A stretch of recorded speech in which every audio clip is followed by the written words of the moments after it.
If it's good to be back again, and if you just joined us, this is Business Breakfast, broadcasting live from iBrandTV studios in Lagos. Now let's get talking now. Very critical issue now we need to look at how it affects us. In a shocking turn of events, the Israeli-Hamas conflict, which erupted on October the 8th, 2023, has sent shockwaves around the world. The situation is rapidly evolving and its implications are far-reaching, with potential consequences for countries far from the epicenter of the conflict, including Nigeria. If the ongoing conflict between Israel and Palestine escalates further, setting off a chain reaction, Nigeria, yet to recover from the economic crisis that followed the invasion of Ukraine by Russia, may have to deal with another energy crisis that may force the government to either raise petrol prices or spend more on petrol subsidy. For Nigeria, it is a major paradox. The attendant shortfall in supply resulting from disruption in production in the Middle East is expected to boost oil supply revenue for Nigeria. But the country can hardly unearth those benefits because of the unending limited factors ravaging the Niger Delta and oil production. Benga Ogunriola, a global financial and investment advisor, joins me now live from the United Kingdom virtually to give us more insight into this development. Mr. Ogunriola, good morning. It's a pleasure having you join me on the program.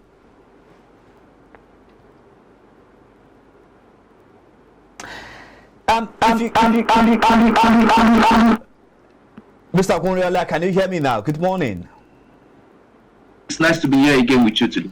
Thank you so much for your time. Now let's kick off this conversation. I'll start off by asking you, can you bring us up to speed with the rationale behind the ongoing Israel-Hamas conflict, for the sake of those who are hearing it perhaps for the first time on the show that have no clue about what the conflict is all about? Yes, the conflict is all about territory possession. The Israelis came to Palestine after some years of being in exile, and this was an arrangement by the United Nations where they were allotted a portion in the land of Palestine. And before then, the Palestinians actually possessed about 80% of the land mass. And by the time the Israelites, or the Israelis rather, came into the region, they kind of possessed more of the land, and the Palestinians became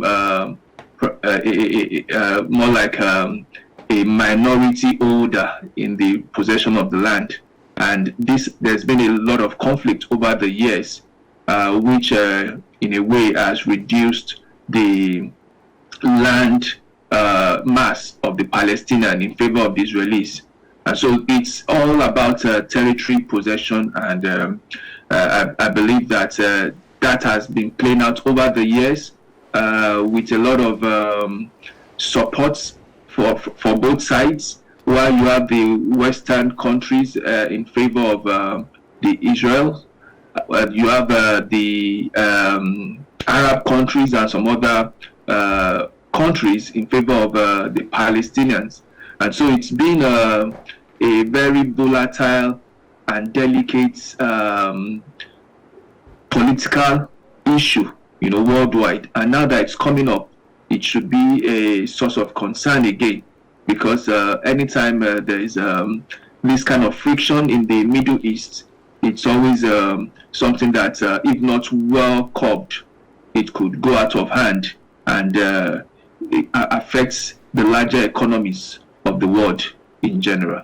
Wow. Thank you so much for that insight. Quite deliberate and insightful. Now let's get talking now on the focus of the conversation. Experts and persons with knowledge of regional crisis have expressed different opinions with regards to how the ongoing Israel-Palestine conflict might affect Nigeria's oil and gas sector.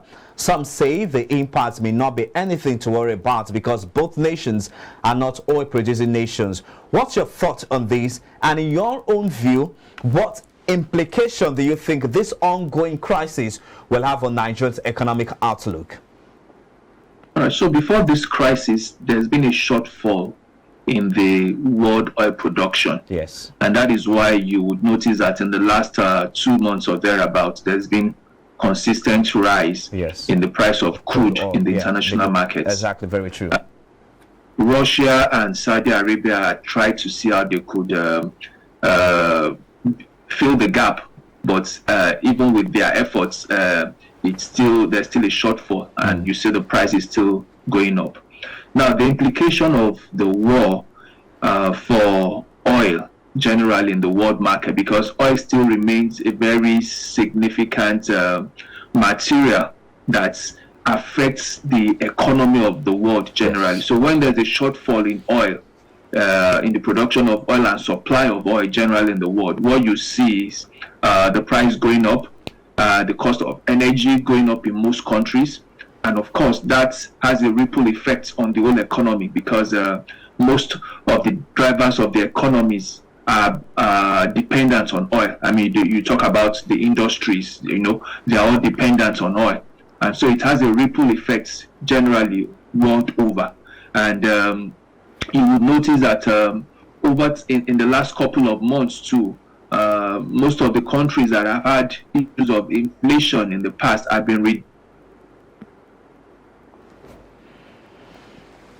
All right, Benga Ogunriola there talking to us on the ripple effect of the ongoing Israel-Hamas conflict on the Nigerian economy, looking at it from the perspective on the impact it will have not only on Nigeria's oil and gas sector, but also the global oil market. Mr. Benga, are you back now? Back. All right, please go ahead with your submission. I'm with you. All right, so yes, the network trying to play smartphone with us. Go ahead, sir. Go ahead. I'm with you. Go ahead. We're listening.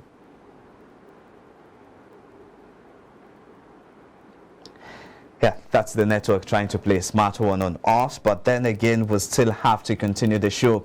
The Hamas and the Israel and Hamas crisis has been on now for some time now. I think going to over a week now, starting from October the 8th up to this moment. And this has sent a lot of concern, not only to the countries in the Middle East, but also countries in the Western nations in this world. And they all, the reports we also got today shows that President Joe Biden actually visited Israel today. And from the indications and from all indications, it shows that President Biden is actually giving his support with the ongoing attack from Israel on Gaza. Mr. Ogunriola, I believe you're back now. I'm back. Please go ahead with your submission. Right, so I was saying that most movers and drivers of world economy in terms of production are all dependent on oil. And so if there's any shortfall in the production and supply of oil, it would have a ripple effect on the world economy generally.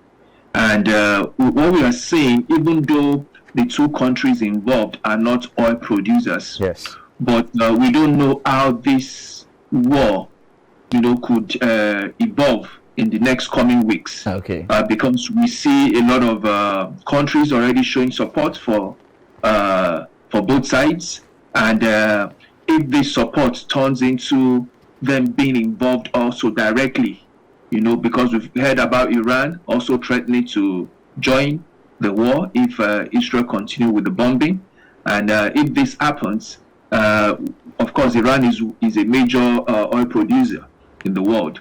That would also affect the supply and production of oil generally, and of course like we said, we don't.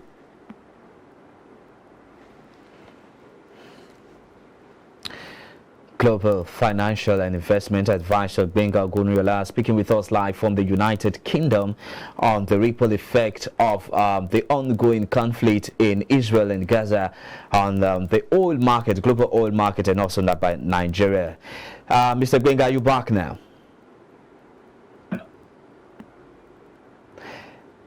Can you hear me at the moment? Yes, I can hear you. All right. So can you just finalize the submission on the question I asked earlier? So I said that if the world escalates beyond what it is currently, it will definitely have an effect on the global economy, Okay. the price of oil generally, Okay. and the effects will be felt all over the world. It won't be just a Middle East Okay. or maybe an African issue, Okay. but it will be felt all over the world, and it could affect the World Bank projection for Yes. recovery Yes. of the world economy even Yes. this year. All right.